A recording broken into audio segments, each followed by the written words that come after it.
Well, hello everybody. This is Nicole Liberty with Cowgirls and Spurs, and I am live. And guess what? This is the 2021 Spring Craftathon hosted by Melanie Ferguson with Southern Crush at Home. Come on in, say hi. I am so excited to be here. I have a big project for you, and I'm going to set my timer and I'm going to just jump on in because it is going to be big. So I have my cowbell. And I'm going to set it for 20 minutes. And I'm going to set it aside and not worry about it. How is everybody doing? Are you guys having a blast? I've been without power all day. And right before this video, the power came on. Praise Jesus. I'm telling you, we here at Cowgirls and Spurs like to walk in joyful faith. And we like to do it through creativity. And so I'm all about my faith and I'm all about creativity. So let's walk in joy together. I hope you're all doing great. Okay, so I am assuming you all have my supply list, and it is extensive. So I am just going to jump in because I sunk my teeth into a big project, and I really hope you're going to love it. Okay, so the first thing I'm going to be doing is my prep work, and I'm going to take a few minutes to do all the prep work. Because we ran out of power today, the entire mountain was without power. I had nowhere to go to get power.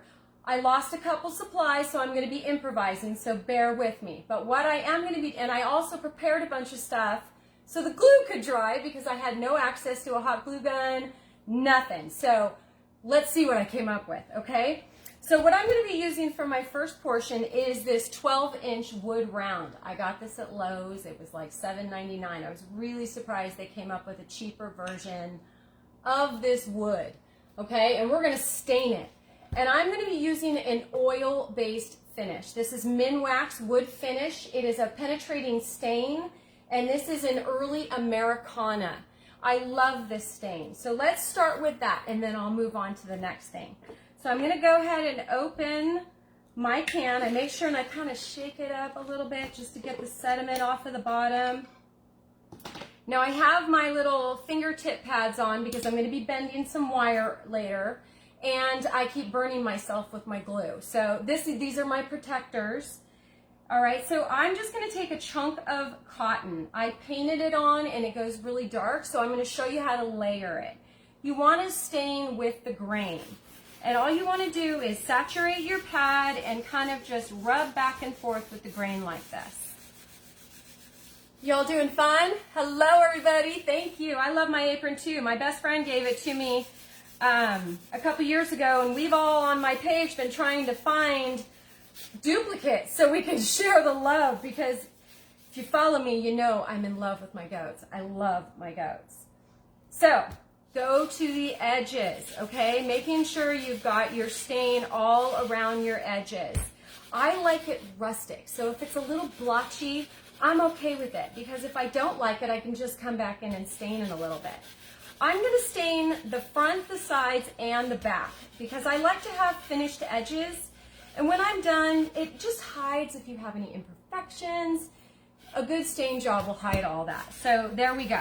I love the color that it is. It's rustic enough for me. So I'm going to go ahead and I'm going to set this aside to dry.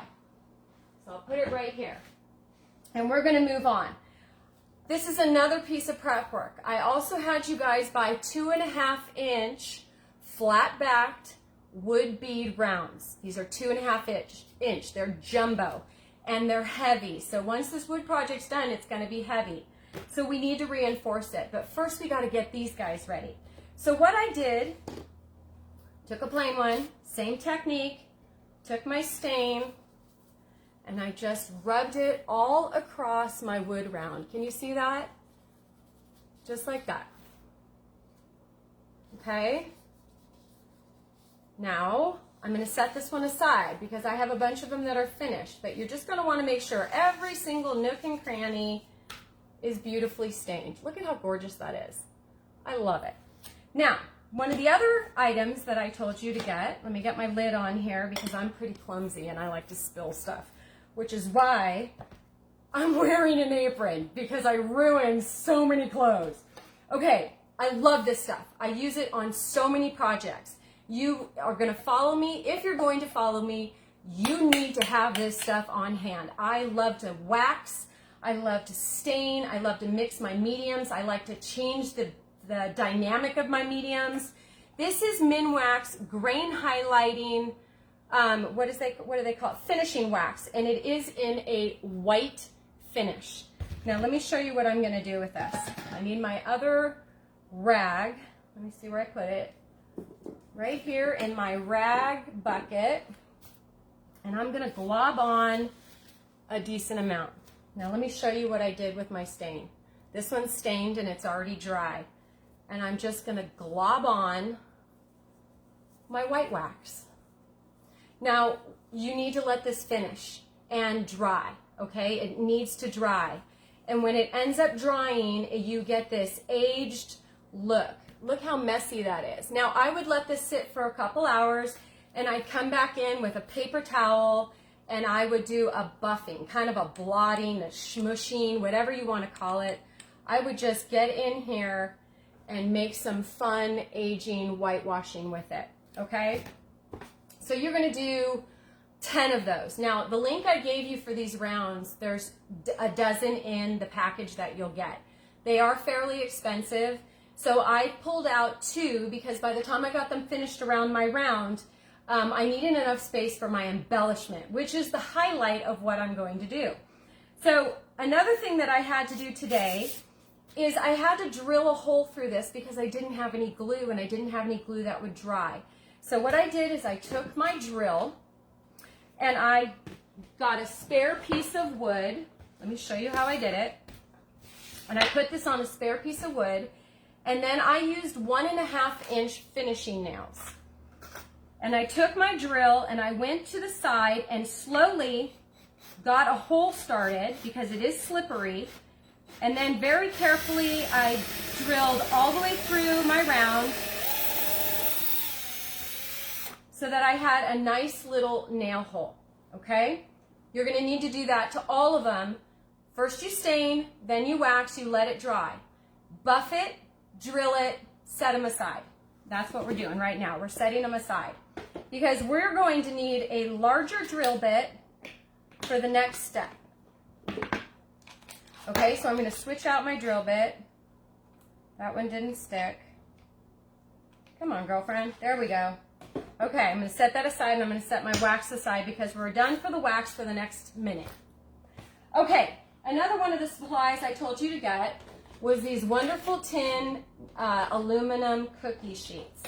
I went ahead and pre-sprayed this with a mirrored finish. Now this is Rust-Oleum reflective mirror finish, and I sprayed the tin with the mirrored finish. And you're probably going to say, why did I do that? Because it already has sort of a mirrored finish on it. Because I'm going to use stain and wax, and I want it to stick to my paints. Hey everybody, I hope you're having a blast. I am so excited to be doing this. I'm kind of hyper. You always know I'm hyper. Okay, so I'm going to set that aside. So let me show you what I'm going to do. I have my 2-inch chippy brush. You can use a 1-inch. It's just a chippy brush. That's what you need. I have the same stain that I am bringing back in, and I'm going to gently dip it in my stain. And then I'm going to paint over the top of my tin, just like this. And I don't want it to be perfect, and I want it to have some globs of stain in there. And let me show you, that's it. Just a couple swipes of my stain, set it off to the side. That is what it looks like. Now I am gonna bring in my heat tool. And I'm just gonna go ahead and pop it on high to kind of dry this just a little bit, because we're gonna be coming in. Hey Lori, hey Gaylon, how are ya? If you haven't passed me along, spread the love. Okay, so once this is not wet, you're going to come back in with some wax. So usually, take your time with it, let it dry, do it right. You're not trying to get all these steps in a presentation, so take your time with it. Come back in with your wax. It's a beautiful thing.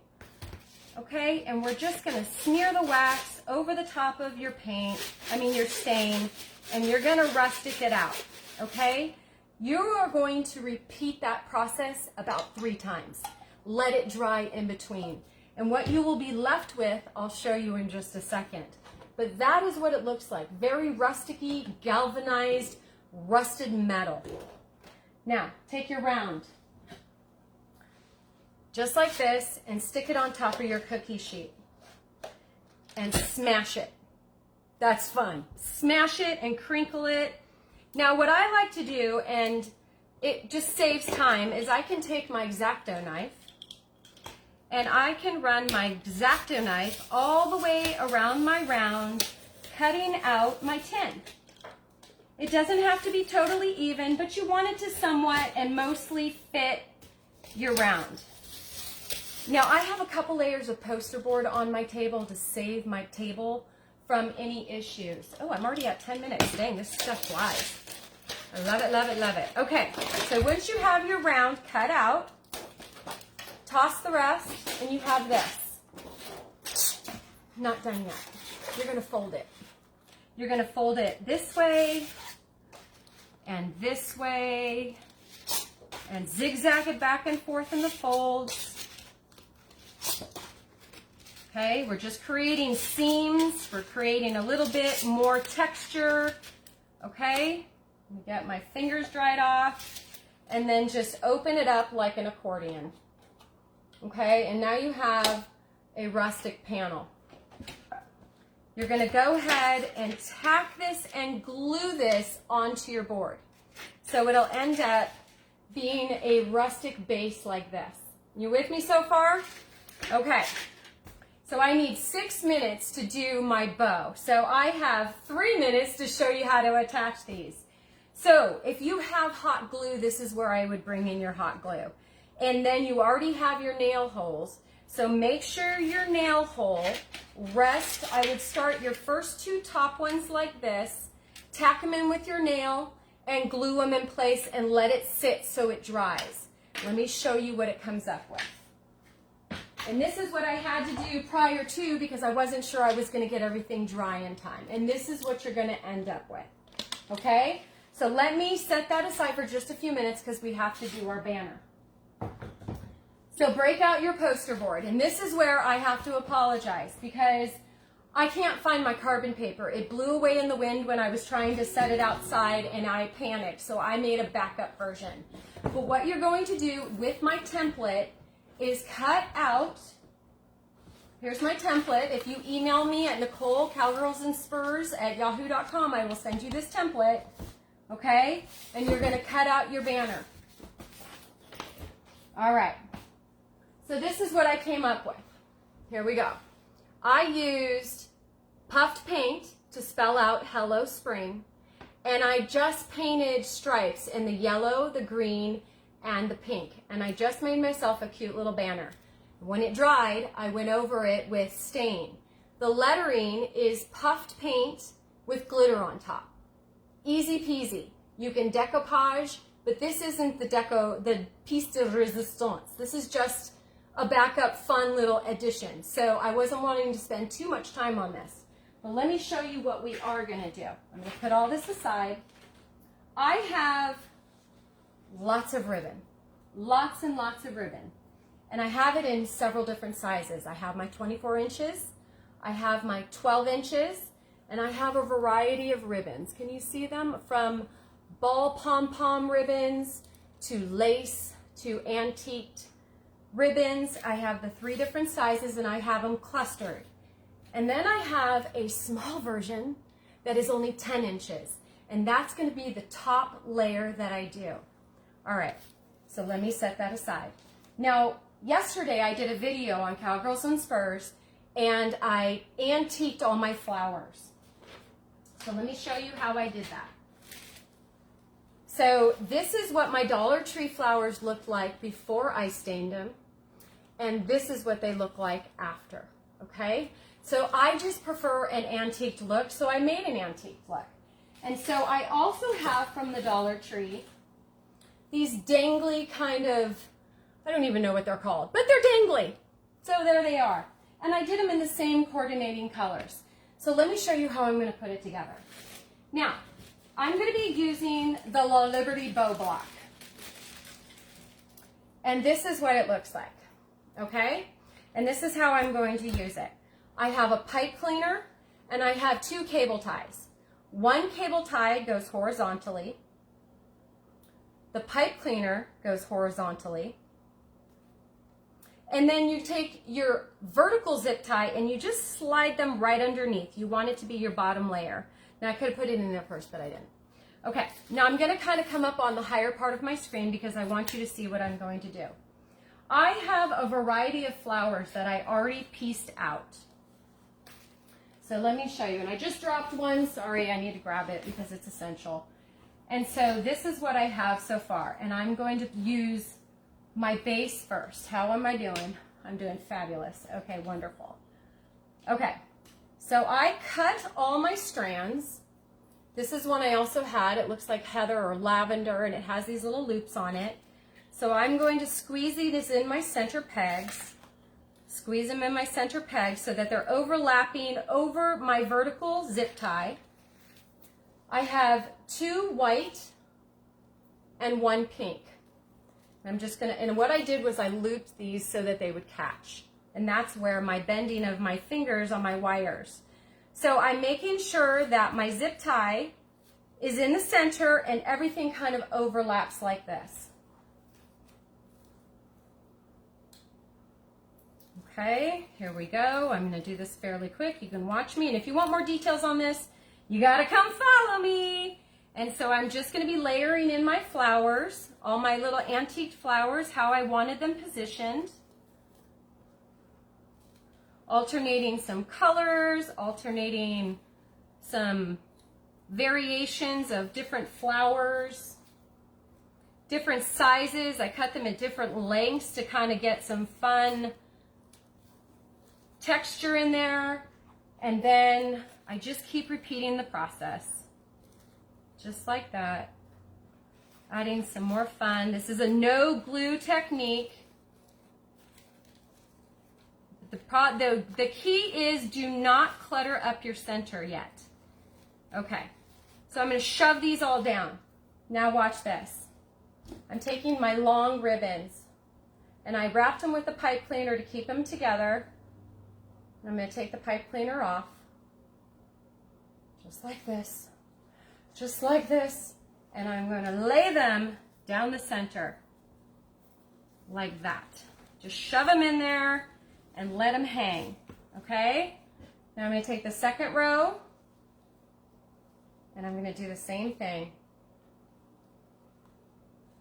Okay, once you get your pipe cleaner off, when you're prepping your stuff, don't put your pipe cleaner in there super tight. There you go. I'm going to do the same thing and layer them right on top. And then I'm going to take my little ones, the pipe cleaner and everything, and I'm going to lay it right on top. Now I'm going to grab my vertical zip tie and I'm going to squeeze it. Just like that. Really tight. Pull it tight, pull it tight, pull it tight. And then pull your bow off. Just like that. Now, let me put my bow block away. I have to cut my little spindle here, or my little cable tie with my wire cutters. Put on my bling. I have a brooch. Am I doing okay on time? I have a few minutes. And I'm going to thread it through here, just like a regular brooch. And I'm going to attach it. Now my zip tie is on the back. I had previously drilled 2 holes in the bottom here. Okay? And I'm going to feed my zip tie through. Right like this. Come up the back side. Bring it back through the other hole, like this, so that my zip tie is nice and threaded through.